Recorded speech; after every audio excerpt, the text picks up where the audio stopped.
India ने अपनी foreign policy के ऊपर बड़ा काम किया। उन्होंने 1990 में एक पॉलिसी बनाई थी और उसके ऊपर वो अभी तकरीबन 35 साल से उस पर चल रहे हैं। उन्होंने अपने मुल्क में इन्वेस्टमेंट को जो है वो इंक्रीज़ किया, इन्वेस्टमेंट फ्रेंडली बनाया, बाहर से इन्वेस्टर्स को लेकर आए, उनको फ़ायदा दिया। आप ये देखें कि मर्सिडीज़ है, BMW है, एप्पल है, बड़ी बड़ी जितनी भी कंपनीज हैं वो ऑलरेडी इंडिया में आके असेंबल कर रही हैं, इंडिया में आके उन्होंने प्लांट लगा लिए हैं। हेलो फ्रेंड्स, मैं हूं आरजू और भारत न्यूज़ की एक और रिएक्शन वीडियो में आपका स्वागत है। तो आज हम बात कर रहे हैं जर्मनी और इंडिया के बीच बढ़ रही डिफेंस पार्टनरशिप के बारे में।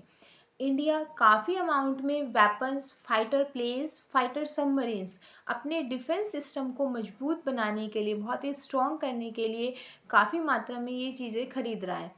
भारत ये सब इसलिए नहीं खरीद रहा कि उसे किसी से वॉर करनी है, बल्कि वो खुद को कैपेबल बनाने के लिए ये सब खरीद रहा है, जिसके लिए जर्मनी ने उसे स्पेशल स्टेटस भी प्रोवाइड किया है मिलिट्री परचेजिंग के लिए, ताकि वो फ्रांस की बजाय जर्मनी के साथ डील करें।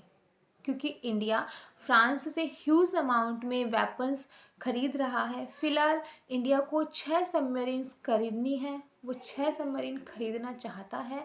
तो उसके लिए काफ़ी कंट्रीज़ इंडिया के साथ रिलेट कर रही हैं, ताकि इंडिया की बढ़ती हुई इकोनॉमी के साथ वो लोग ट्रेड कर सके, डीलिंग कर सके या इन्वेस्टमेंट कर सके। क्यों आज के टाइम में सभी कंट्रीज़ इंडिया के साथ आना चाहती हैं? तो चलिए देखते हैं इस बारे में पाकिस्तान की आम जनता क्या कहती है। तो उसकी वजह ये है कि वहाँ पर एक तो लेबर सस्ती है, दूसरा इंडिया की जो फॉरेन पॉलिसी थी, इंडियन की फॉरेन मिनिस्ट्री ने बड़ा काम किया। अब ये देखें कि जब भी आप किसी भी मुल्क में अगर कहीं मैन पावर की ज़रूरत है तो इंडिया को पहले ही पता होता है कि वहाँ पर 3 साल बाद इस कैटेगरी के लोगों की रिक्वायरमेंट होगी। उनकी मैन पावर कंपनीज हैं वो वहाँ पर रजिस्टर्ड हैं गवर्नमेंट की, वो डिफरेंट ऑर्गेनाइजेशन के साथ काम करती हैं। उसके बाद वो अपने लोगों को बताती हैं अपने इंडिया में कि इतने लोग प्लम्बर आप बनाएं, इतने लोग इलेक्ट्रिशियन तैयार करें, ताकि जब 3 साल बाद इस मुल्क को इसकी रिक्वायरमेंट होगी तो सिर्फ इंडियंस ही वहाँ पर जाएंगे। और आप ये देख रहे हैं कि इस वक्त पूरी दुनिया में इंडियंस को प्रमोट किया जा रहा है। इंडियंस जा रहे हैं क्योंकि वो स्किल्ड हैं, उनको ऑलरेडी पता है कि किस मुल्क में किस चीज़ की रिक्वायरमेंट है। हमारे यहाँ पर किसी तरह का कोई फोकस नहीं है गवर्नमेंट का, गवर्नमेंट इसके ऊपर फोकस नहीं करती। हमारी मैन पावर कंपनीज नहीं है, गवर्नमेंट की कोई किसी भी किस्म की इन्वॉल्वमेंट नहीं है। आप ये देखें कि दुबई से पाकिस्तानी डिपोर्ट हो रहे हैं, हमारे लोगों को वीज़ा नहीं दिया जा रहा। हमारे कैपेबल लोग हैं जो ग्रेजुएट्स हैं, मास्टर्स हैं, उनको वहाँ पर जॉब मिल जाती है, लेकिन जब वो वीज़ा अप्लाई करते हैं दुबई में तो वीज़ा रिजेक्ट हो जाता है और अल्टीमेटली उनको पाकिस्तान। देखिए ना कि इंडिया को इस वक्त 6 सबमरीन्स की ज़रूरत है, तो जर्मनी समेत यूरोप के चांसलर और जो वज़ीर आज़म है वो इंडिया में लाइन में लगे हुए हैं कि भाई आप हमसे असला ख़रीद लें, आप हमसे जो है डील कर लें, आप हमसे ट्रेड कर लें। आप देखिए जर्मनी ने इसीलिए इंडिया को एक स्पेशल स्टेटस भी दे दिया है। देखिए इंडिया ने इसके ऊपर काम किया है, इंडिया ने अपने आप को इतना कैपेबल किया है कि दुनिया उसके पास आए। उसने वो एक बहुत बड़ी मार्केट है, वो 2 अरब की मार्केट है। 2 अरब की मार्केट कौन छोड़ेगा? हर मुल्क चाहता है कि वो 2 अरब की मार्केट को कैप्चर करे। चाइना वहाँ पर कामयाब नहीं हो सका क्योंकि इंडिया ने पॉलिसी ऐसी बनाई कि buy Indian, be Indian, buy Indian. उन्होंने अपने सारी चीज़ें बनाई, वो सुई से लेकर गाड़ी तक खुद बनाते हैं। हम सिर्फ यहाँ पर जो है वो शायद सुई भी खुद नहीं बना सकते। तो इसीलिए पूरी दुनिया जर्मनी है। जाहिर बात है जर्मनी को एक चीज़ चाहिए और उसको कम कॉस्ट में इंडिया से मिल जाएगी, तो उसको क्या ज़रूरत है कि वो कहीं और जाए और वो फ्रांस या इन मुल्कों के बाद भागे। तो वो इंडिया को जो है अपना असला बेचना चाह रहा है, क्योंकि इंडिया जो है वो मिलिट्री डील जो है वो मोस्टली जो है वो फ्रांस के साथ करता है। तो जर्मनी को पता है कि भाई इंडिया इस वक्त बहुत बड़ी मार्केट है, लिहाजा उनके मुंह में पानी आता है जब इंडिया भाग भाग के फ्रांस की तरफ जाता है असले की डील्स के लिए, मिलिट्री परचेजिंग के लिए। तो लिहाजा वो अपनी मार्केट बनाना चाह रहे हैं इंडिया के अंदर। बिल्कुल बनाना चाह रहे हैं। देखिए मैं वही आपको बता रहा हूँ कि 2 अरब की एक मार्केट है, पूरी दुनिया उसकी तरफ आ रही है, तो जर्मनी क्यों नहीं आएगा? जर्मनी चाहता है कि वो अपनी चीज़ें वहाँ पर भेजे, और जर्मनी जो है वो छोटी चीज़ें तो नहीं बना रहा। जर्मनी का आप देख रहे हैं कि जितनी भी बड़ी मशीनरी है, ऑडी है, BMW है, मर्सिडीज़ है, सारी जर्मनी बनाता है। और असला बना रहा है, टैंक बना रहा है, सबमरीन बना रहा है। तो उसके लिए तो एक सबसे बड़ी मार्केट है इंडिया, जहाँ पर वो सेल कर सकता है। ठीक है, दूसरा पाकिस्तान है। पाकिस्तान से अगर कोई ऑफर भी करेगा तो वी विल आस्क देम कि यार हमें इसको क्रेडिट पे दे दो और हम 100 साल बाद पेमेंट कर देंगे। और जो हमारी क्रेडिबिलिटी है शायद हम पेमेंट भी ना करें, इसलिए हमें आज तक जो है वो अमेरिका से वो फाइटर जहाज़ मिलने थे वो आज तक नहीं मिल सके, क्योंकि हम हमेशा पेमेंट्स के चक्कर में रह जाते हैं। एंड पे फिर हमें उस पेमेंट के अगेंस्ट जो है वो सोयाबीन ऑयल दिया गया अमेरिका की तरफ से कि ये लें और इसका जो है ना एंजॉय करें। तो हमें पहले अपनी क्रेडिबिलिटी को बेहतर करना है, अपने मुल्क के हालात को बेहतर करना है। यहाँ पर तो छोटी छोटी कंपनीज हैं, टोटल है वो चली गई है, उसके अलावा एयरबीएनबी आई थी वो चली गई है, और शेल जाने को तैयार है। बड़ी बड़ी कंपनी जाने को तैयार हैं। आप नेट सर्च करें, 36 से तकरीबन 40 कंपनी ऐसी हैं जो पाकिस्तान छोड़ चुकी हैं। तो फिर कोई एक बड़ा मुल्क यहाँ पर इन्वेस्टमेंट क्यों करेगा? यहाँ से कोई चीज़ बाई क्यों करेगा? और बाई करे भी क्या? हम क्या बना रहे हैं? हम बना तो कुछ नहीं रहे।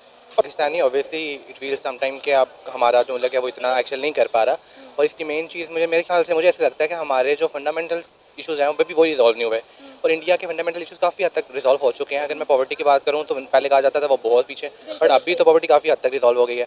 अदर देन डैट वहाँ पे IT हब है, वहाँ का जो लिटरेसी रेट है वो पाकिस्तान की निस्बत बहुत ज़्यादा आगे जा चुके हैं। तो इंटरनेशनल लिंकेजेस के लिए जो इंपॉर्टेंट चीज़ें ये होती है कि आपकी फंडामेंटल चीज़ें पूरी हो जाए। हमारी कंट्री भी उसी में स्ट्रगल कर रही है। तो आई थिंक अगर हम लोग भी इन फंडामेंटल इश्यूज़ को पूरा करते हुए आगे मूव करें तो इंटरनेशनल लिंकेजेस को बेहतर करें तो चीज़ें बहुत हद तक इंप्रूव हो सकती सर हैं। अब ये देखिए ना कि अगर हम बात करें इंडिया के हवाले से, मैंने आपको बताया कि हर बड़े से बड़ा इन्वेस्टर इंडिया के अंदर बैठा हुआ है। अब जो है इंडिया को 6 सबमरीन चाहिए, जिसके लिए जो है यूरोप के जो चांसलर है, वजीर आजम है, वो लाइन में लगे हुए हैं इंडिया के आगे। एक्चुअली थिंग इज के सिर्फ वेपन ही नहीं, वहाँ पे बाकी जिस किस्म की भी वहाँ पे इंडस्ट्री वर्क कर रही है, आप चाहे उनकी आप फिल्म इंडस्ट्री से लेके देख लें, आप वहाँ पे एजुकेशन इंडस्ट्री, हर इंडस्ट्री बहुत एक्सेल कर रही है। रीज़न ये है कि अगर कोई बाहर वाला आगे इन्वेस्ट करता है तो उसको पे बैक भी होता है। पाकिस्तान की इकोनॉमी रेट ही अभी इतना लो है कि हम लोगों ने पे बैक क्या करना है। तो फिर वही बात कि हमारे फंडामेंटल इश्यूज़ पूरे नहीं हो रहे और वो इन चीज़ से आगे निकल चुके हैं। अपने इन्वेस्टर को वो फेवरेबल पॉलिसीज देते हैं, उन्हें पता है कि अगर हम इंडिया में इन्वेस्ट करेंगे तो हमें अच्छे रिटर्न्स मिलेंगे। अभी कुछ दिन पहले की बात है कि सऊदी अरेबिया ने बोला कि वो इंडिया के स्टार्टअप्स में जो है $1 बिलियन इन्वेस्ट करना चाहते हैं, कि उन्हें पता है कि इंडिया के स्टार्टअप का जो फ्यूचर है वो बहुत ब्राइट है। और यही सऊदी अरेबिया जिसके हम तरले मिनते करते रहे कि भाई आप हमें लोन दे दें, पहले उन्होंने लोन से इनकार कर दिया, फिर हमने कहा चलिए आप हमारे मुल्क में इन्वेस्टमेंट ही कर दें। उन्होंने कहा कि हम आएंगे आपके मुल्क में विजिट करेंगे, फिर इन्वेस्टमेंट करेंगे, ना वो खुद आए और ना इन्वेस्टमेंट आई। हमारा एक और इशू ये भी है ना कि हम लोग आपस की एक वो कोल्ड वॉर स्टार्ट हुई है, हम पाकिस्तानी हम इंडियन, वो लोग इस चीज़ से भी आगे निकल गए हैं। उनको पता है कि उन्होंने किस फील्ड में कैसे एक्सेल करना है, किस तरीके से लिंकेजेस डेवलप करने हैं, और हम लोग पीछे हैं। तो लोगों का कहना है कि इंडिया ने अपनी फॉरेन पॉलिसीज़ पर बहुत काम किया हुआ है।